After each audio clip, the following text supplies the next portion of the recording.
আসসালামু আলাইকুম। আজকে বানাবো একদম ইউনিক আর সুস্বাদু কাঁচা কলা দিয়ে রুটি।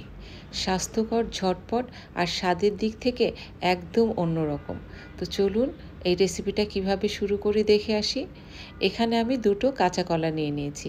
এবার এই কাঁচা কলাটা পানি দিয়ে সিদ্ধ করতে দেবো। আপনারা এটা ভাপেও সিদ্ধ করতে পারেন। তো আমি এটাকে সিদ্ধ করা হয়ে গেছে দেখতে পাচ্ছেন।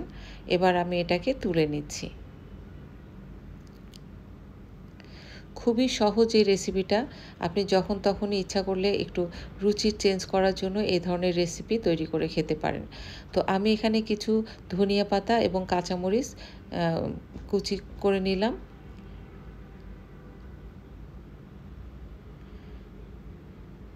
এবার এই কলাটাকে ছিলে নেব।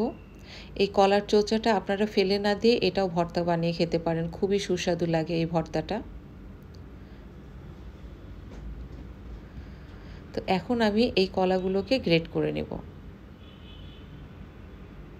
এভাবে গ্রেট করে নিলে এটার মধ্যে কোনো গোটা থাকে না এবং রুটি বানালেও ভালো লাগে। তো এই পর্যায়ে আমি এর মধ্যে দিয়ে দিলাম কিছুটা আটা। এবার এর মধ্যে দিয়ে দিলাম ধনিয়া পাতা কুচি এবং কাঁচামরিচ কুচি, সাথে দিয়ে দিলাম প্রয়োজনীয় লবণ, আর দিয়ে দিচ্ছি জিরা, গোটা জিরা, সাদা তিল, আর দিয়ে দিচ্ছি সামান্য করে গরম মশলার গুঁড়া আর হলুদের গুঁড়া। এবার আমি যদি পানি লাগে এর মধ্যে হালকা একটু পানি দিয়ে এটাকে সুন্দর করে মেখে নেব।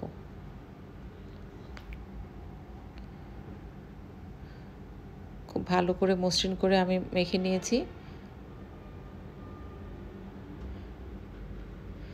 এবার উপর দিয়ে আমি আরেকটু তেল দিয়ে দিলাম, দিয়ে এটাকে আবার ভালো করে মেখে নেব।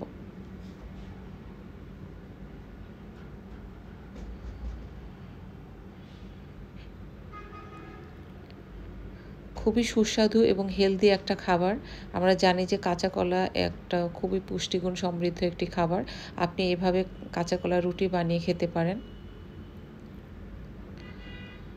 তো এবার আমি হাতটা ধুয়ে নিয়েছি, নিয়ে হাতে সামান্য তেল লাগিয়ে এবার পরিমাণ মতো এই আটাটা নিয়ে আমি এটাকে একটা দেখতে পাচ্ছেন পলিথিন নিয়েছি। পলিথিনের উপরে আমি এটাকে হাত দিয়ে রেখে চেপে চেপে এটাকে রুটি বানিয়ে নেব।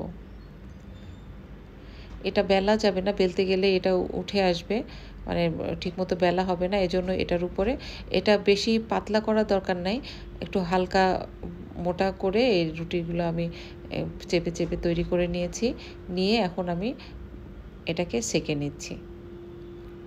উল্টে পাল্টে যখন দুই পাশে সুন্দর একটা কালার আসবে সেই পর্যায়ে আমি এটাকে নামিয়ে ফেলবো।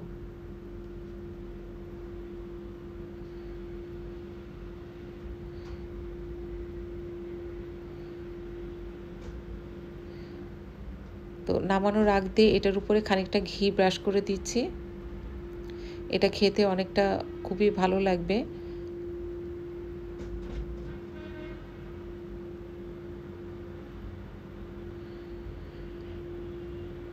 তো এবার এগুলোকে আমি নামিয়ে নিচ্ছি।